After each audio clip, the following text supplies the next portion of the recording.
What's up, everybody, man? It's the Bronco with the Frog coming at you with another reaction video. Ball culture in the building. Ball culture always hit. Ball culture always go stupid. Get them boys to 36,000 subscribers. Y'all know the way Americans do sports versus the way the rest of the world do sports. It's totally different worlds. It's totally different leagues.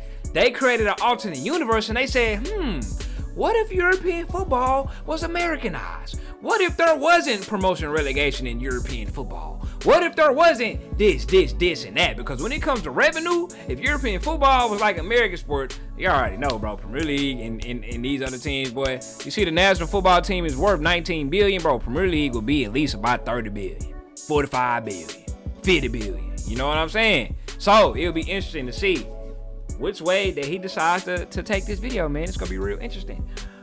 Let's see what goes down. Rank sports leagues by yearly revenue. The only league in the top... If you were to rank sports leagues by yearly revenue, the only league in the top 5 outside of North America is the English Premier League. And with football being the world's most popular sport, the earning potential... Yeah, it is. And it is because of commercials and whatnot. Yeah, you know, every down you got a lot of commercials you can squeeze in the NFL and the NBA and the MLB. But, you know, you can't squeeze in commercials during footy because it's non-stop play. But that's why y'all got sponsors on y'all kits. And not only that, the NFL, NBA, MLB is so damn greedy that they even starting to put sponsors on their jersey. Well, not the NFL, but the NBA. The NBA kind of have to do it because the NBA is losing revenue just because it's getting a little less popular, to be honest with you, you know. NHL making more than La Liga is kind of surprising. Isn't Real Madrid the biggest moneymaker in sports? No, sir. Real Madrid is not the biggest moneymaker in sports. The biggest moneymaker in sports is Dallas Cowboys, the five-time Super Bowl champions, man. You already know the deal. But, yeah, seeing the NHL in the top 5 is kind of crazy, though. Look at Major League Soccer right here. 1.85 billion, just a little bit behind the Uber Eats, man. Outside of North America is the English Premier League. He said when the last... And with football being the world's most popular sport, the earning potential of an Americanized European Super League is astronomical. Bro, nah, for real. We've seen how that's gone down.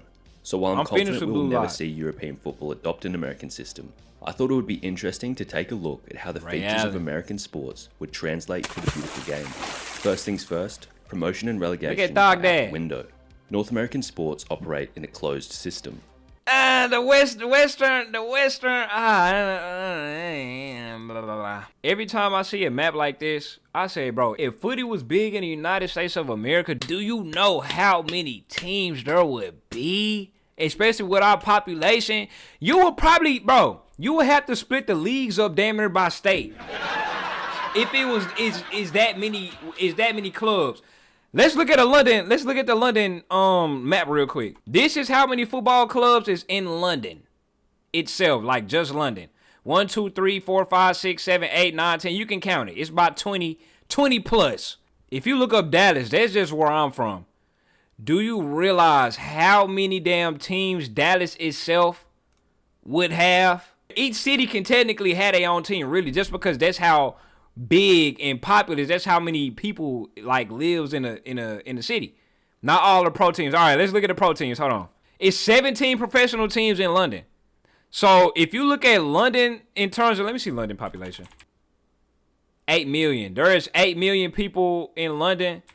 DFW metro population is 8 million. Bro, the DFW area is just as big population wise and probably even land wise than London is. So you gotta put 17 clubs just in the Dallas area. Then in Houston, bro, that's another 17. Austin, that's probably 10. San Antonio, that's another 5. And that's just Texas by itself. That's just one state. We ain't even talking about New York. We not talking about California. Boy, it would be crazy. It would be super duper crazy. You had to have so many leagues. And then this how it work. Look, if you're European, if footy was big in America, each state will have their own league. And then the winners of the leagues in the state will have it'll be like an American Champions League.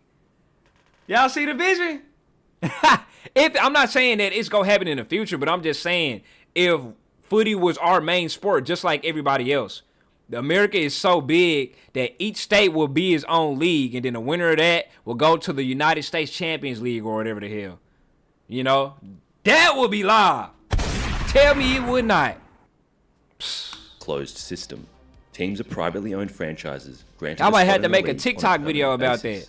Entry into the league is only done through expansion, creating a new team. CONCACAF chat, that's not the same thing. It's not the same thing. We talking about two different things right now. Done through expansion, creating a new team, or relocation and or purchase of an existing franchise. So for example, when a team like Newcastle United gets taken over, the new owners could decide to move the club to London for a bigger market. Yep. If we follow the setup of the NFL, there would be 32 teams separated into 2 conferences and 8 divisions based on geographical location. Also, this league would operate entirely on its own. These teams would be...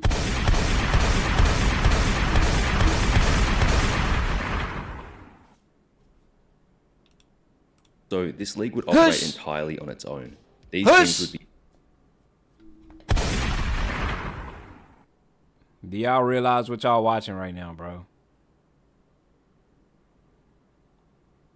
Do y'all realize what y'all just witnessed right now, bro?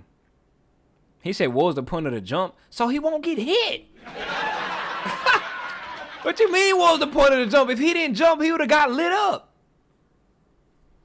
He said, oh yeah, they left the drug tank. Not only did he jump over him, this nigga jumped over him backwards. And he still ended up getting hit. Be taken out of their leagues, and there would be no cup competitions or Champions League. Facts. In terms of which teams would make the cut, the 12 teams that signed up for the Super League are the only locks. The rest would be picked out based on geography, club stature, and market size, which would leave you with a league that looks something like this. You got the Continental North League, the English South, or divisions. I mean, not leagues, divisions. English North Division, the Manchester and the Pool Boys and Newcastle, they'll play each other the most. Then you got English South, that's all the London boys. The German boys, Italian boys, Spanish boys, basically just group bio league, basically. The regular season format would consist of 46 games. You would play each team in your conference, home and away, and then each team in the other conference once. Yeah. When the regular season is finished, it's time for the playoffs. A postseason tournament that determines the league champion. So who is making it to the playoffs? That would be 7 teams from each conference. The 4 division winners, seeded 1 to 4 based on regular season. And then the wild card people. And the 3 wild cards. The 3 remaining teams with the best records, seeded 5 to 7. The first round of the playoffs is the wild card round. This will be a one-off game at the home stadium of the higher seed. And then the other people get buys. And tell me, hey, I mean, look at the matchups. They tell me the matchups won't be 5. You know what I'm saying? Come on now, Pool Boy versus Chelsea. We know Pool whooped them. Arsenal versus Leverkusen. You got Ajax versus City. You know, Paris versus Atleti. Inter versus AC. Oh, look at that San Siro Derby in a wild card match. You feel me? The best team from each conference getting a bye. The second round of the playoffs is the divisional round, which will be a 2-legged tie with the away goal rule, where the top remaining seed plays the lowest remaining seed. Then we move on to the conference championships, where the 2 remaining teams in each conference play in another 2-legged tie to advance to the final.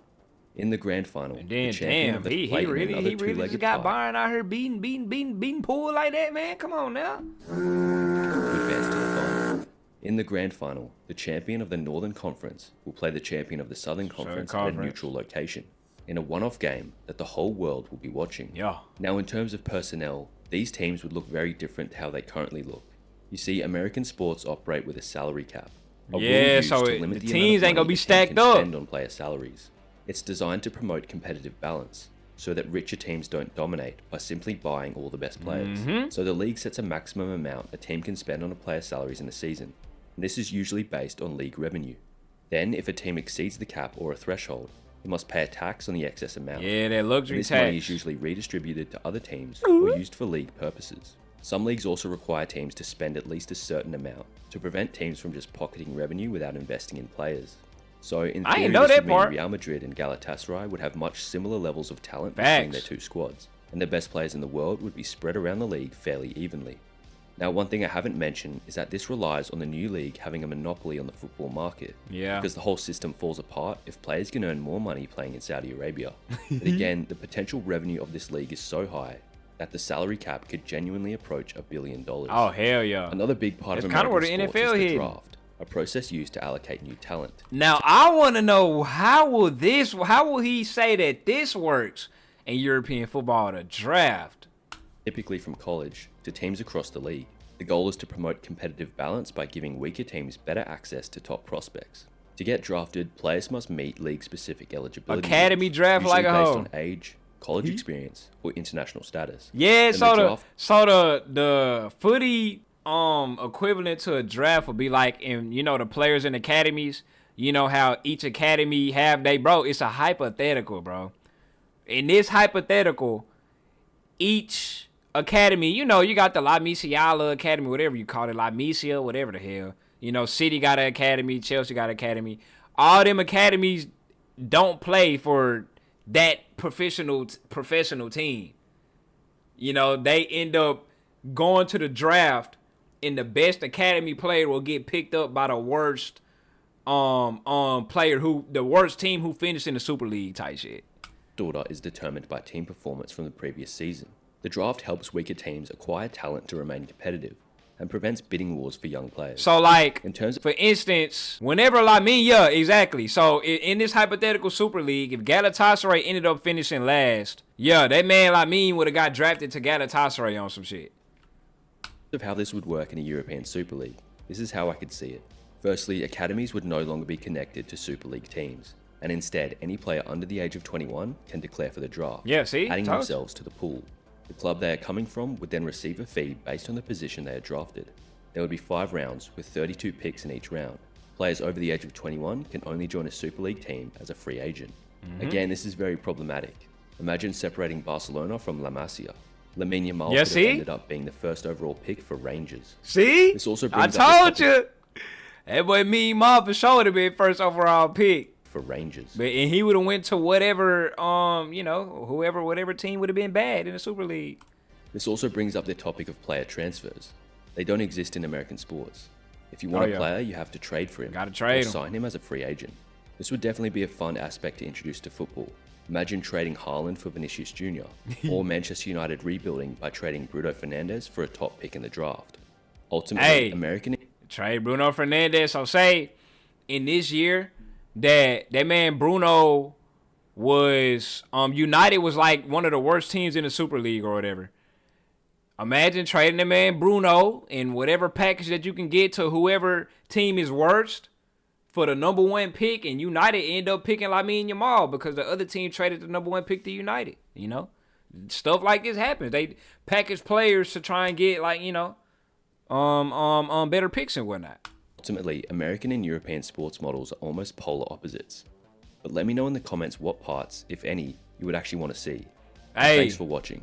Fun little hypothetical video right there. Shout out Ball Culture, man. Hey, get that man to 36,000 subscribers. What if European football was Americanized, bro? Hey, pretty cool concept, pretty cool video. But as we all know, it wouldn't work, and all the people in the chat, bro. You see how sensitive fucking footy fans are, bro? It's a hypothetical. He didn't say that this should happen. He didn't say that European football needs this model. It is a hypothetical. You sensitive, emotional beings. A what if scenario. Anyway, YouTube, hey, I'll catch y'all boys. I'm out.